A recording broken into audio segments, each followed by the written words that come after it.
ओम शांति। आज 18 नवंबर 2022 के साकार मधुर महावाक्य हैं। मीठे बच्चे, तुमने जीते जी बेहद के बाप की गोद ली है। उनकी संतान बने हो तो श्रीमत पर जरूर चलना है, हर डायरेक्शन अमल में लाना है। क्या कहा प्यारे बाबा ने कि मीठे बच्चे, तुमने जीते जी बेहद के बाप की गोद ली है। उनकी संतान बने हो तो श्रीमत पर जरूर चलना है, हर डायरेक्शन अमल में लाना है। प्रश्न है आज की मुरली का कि सृष्टि की वानप्रस्थ अवस्था कब से शुरू होती है और क्यों। क्या प्रश्न है आज की मुरली का कि सृष्टि की वानप्रस्थ अवस्था कब से शुरू होती है और क्यों। उत्तर है इसका कि जब शिव बाबा इस ब्रह्मा तन में प्रवेश करते हैं तब से सारी सृष्टि की वानप्रस्थ अवस्था शुरू होती है, क्योंकि बाप सबको वापस ले जाने के लिए आए हैं। इस समय छोटे बड़े सबकी वानप्रस्थ अवस्था है। सबको मीठे घर मुक्ति धाम वापस जाना है, फिर जीवन मुक्ति में आना है। वैसे भी बाप जब इस ब्रह्मा तन में प्रवेश करते हैं तो इनकी आयु 60 वर्ष की होती है। इनकी भी वानप्रस्थ अवस्था होती है। गीत है आज की मुरली का कि मरना तेरी गली में। ओम शांति। यह किसकी गली में आकर मरना होता है। मनुष्य चाहते हैं कि हम मुक्ति धाम में जाएं, परमपिता परमात्मा शिव बाबा की विजयमाला में पिरोए जाएं। बच्चे जानते हैं जो भी मनुष्य मात्र की आत्माएं हैं वह बाप के गले का हार जरूर हैं। जैसे लौकिक बाप की रचना लौकिक बाप के गले का हार है। बच्चे बाप बच्चे को याद करते हैं। वैसे वास्तव में जो भी आत्माएं हैं वह सब याद करती हैं परमपिता परमात्मा बाप को।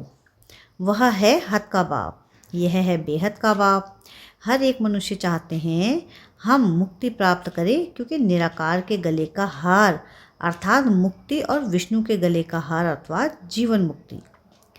बाप मुक्ति और जीवन मुक्ति देते हैं।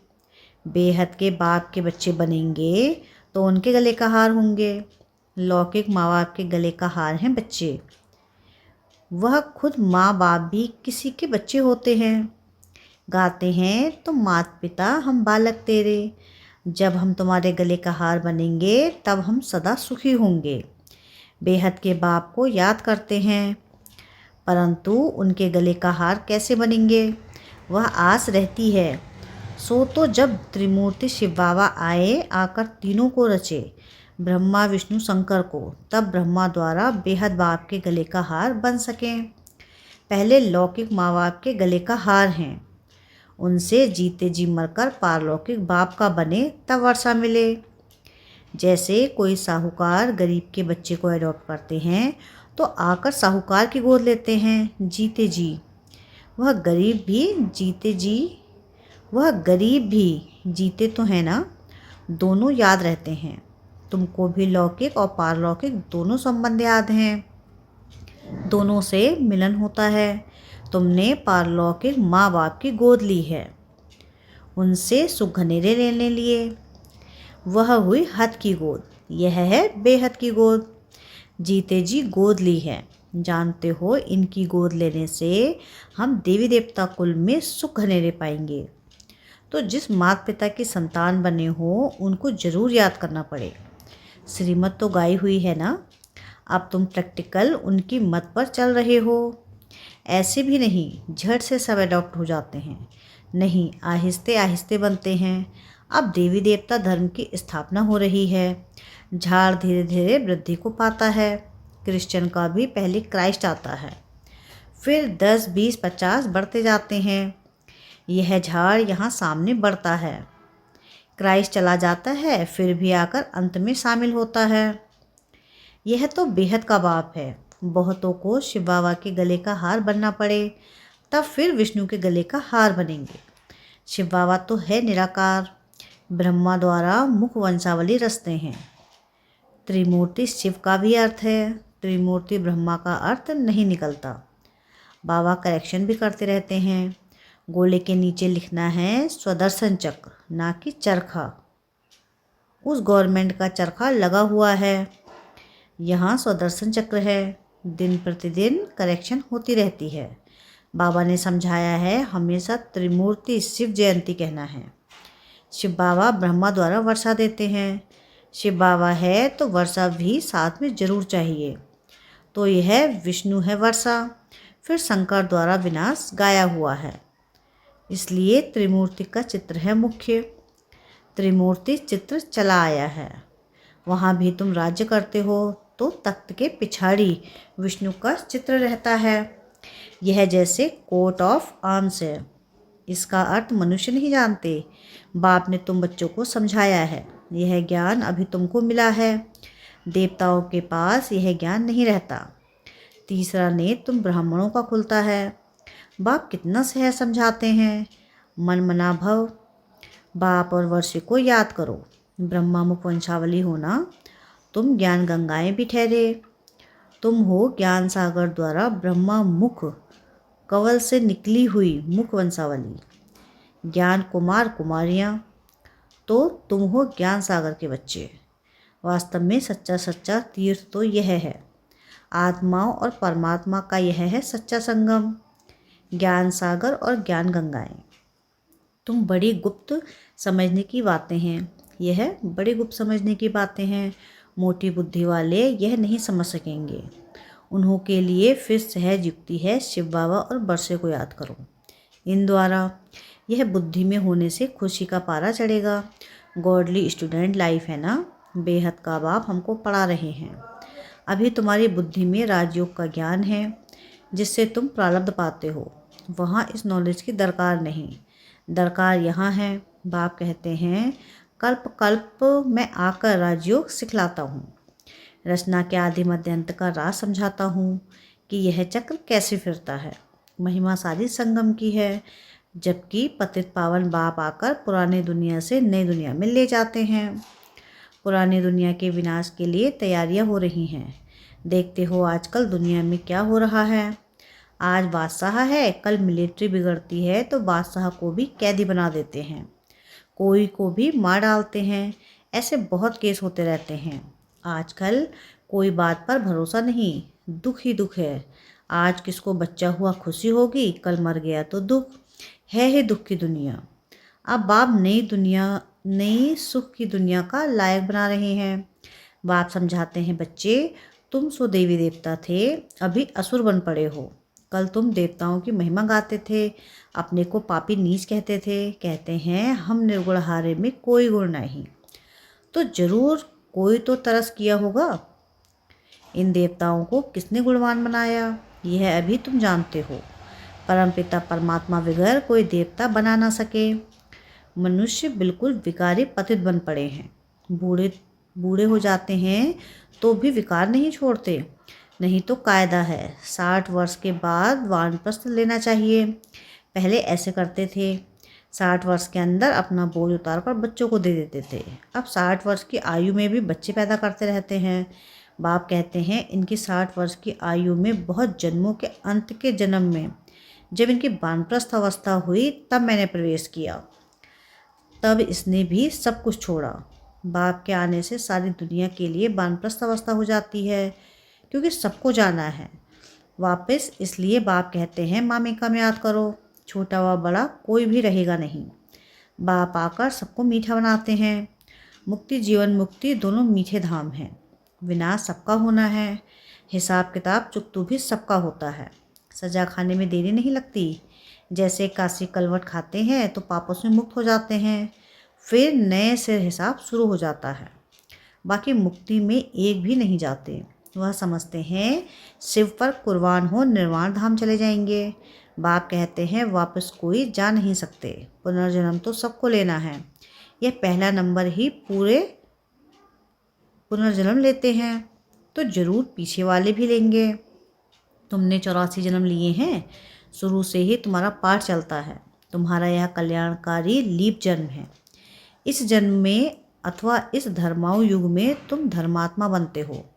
वह सब है हद की बातें। वह है धर्माऊ मास, धर्माऊ वर्ष, यह है धर्माऊ युग। यह लीप जन्म ब्राह्मणों का एक ही है। ब्राह्मण है चोटे, फिर तुम देवता बनेंगे। अब तुम जानते हो बाबा हमको गले का हार बनाते हैं। हम आत्माएं निराकारी दुनिया में रहती हैं। बाप खुद कहते हैं तुम जब अशरीरी थे तो मेरे पास रहते थे, अभी तुम समझ गए हो। हम पहले पहले सतयुग में आएंगे, वहाँ है देवी देवता धर्म। वहाँ पुरुषार्थ करने की ज़रूरत नहीं, पुरुषार्थ संगम पर ही किया जाता है। संगम युग यह है, और जो संगम होते हैं उनकी आयु नहीं गिनी जाती। इस संगम की आयु है, बहुत छोटा सा युग है। इस संगम युग में ही बाप आकर इनको बदली करते हैं, बाकी उन युगों का कुछ नहीं है। 2 कला कम होने से राज्य बदली होता है। यह तुमको साक्षात्कार होता है। कैसे राज्य देते हैं? संगम युग में बाप आकर पतितों को पावन बनाते हैं, इसलिए इस युग की आयु जब से बाप आया है तब से गिनेंगे तो जरूर वह आया हुआ है।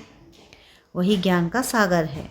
उनकी मुख वंशावली ज्ञान नदियाँ, यह ब्रह्मा कुमार कुमारियाँ हैं। इनसे ही ज्ञान पाना है।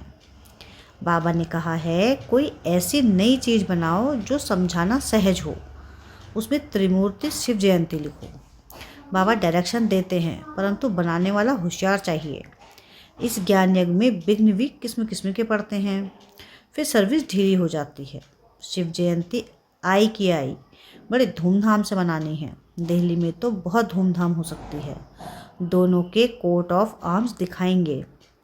हम अपनी ईश्वरीय बात करते हैं, बात है ही कल्याणकारी। बच्चे भी औरों का कल्याण करते रहते हैं तो बाप देखकर खुश होता है। कहा जाता है चैरिटी बिगिंस एट होम। मित्र संबंधियों को भी समझाना है, नहीं तो उलाहना देंगे। पॉइंट्स बहुत अच्छी मिलती है, चित्र भी अच्छे हैं, माला भी कितनी अच्छी है। रुद्रमाला बन फिर विष्णु की माला बनती है। तुम ब्राह्मण हो सच्ची सच्ची गीता सुनाने वाले। सच्ची सच्ची यात्रा का राज तुम समझाते हो। यहाँ बैठे तुम याद की यात्रा में रहो तो पाप भस्म हो जाएंगे। तमो प्रधान से सत्व प्रधान बनने का और कोई उपाय नहीं। योग की बहुत महिमा है, मेहनत भी इनमें है। बहुत तूफान आते हैं, सहज भी है तो मुश्किल भी है। तुम्हारी योग तपस्या के भी चित्र हैं, राजाई का भी चित्र है। राजयोग से तुम देवता बनते हो। तुम राजऋषि हो, वह हठ योगी ऋषि हैं। तुमको नेचुरल जटाएं हैं। अभी हम सब बाबा के गले का हार हैं, सब भाई भाई हैं। बाप से वर्षा भी मिलता होगा। प्रजापिता ब्रह्मा भी गाया हुआ है, वह निराकार पिता का साकार पिता। शंकर के लिए दिखाते हैं आंखें खुली विनाश हुआ। शंकर को पार्वती गणेश आदि दिखलाकर गृहस्थी बना दिया है।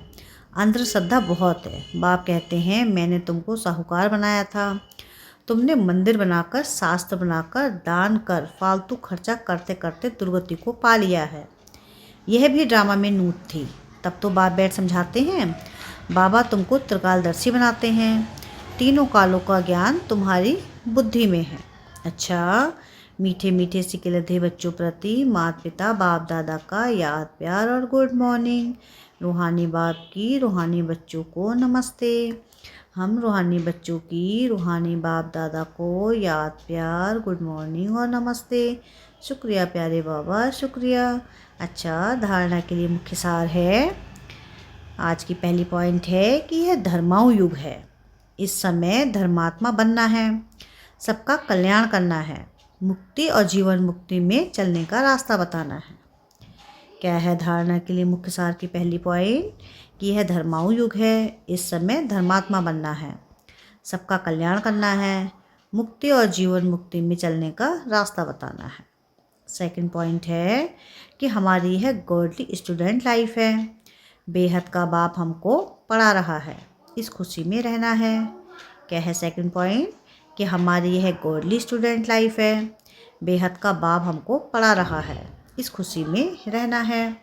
वरदान है आज की मुरली का कि योग की करंट के वाइब्रेशन द्वारा किले को मजबूत करने वाले यज्ञ रक्षक भव। क्या है वरदान?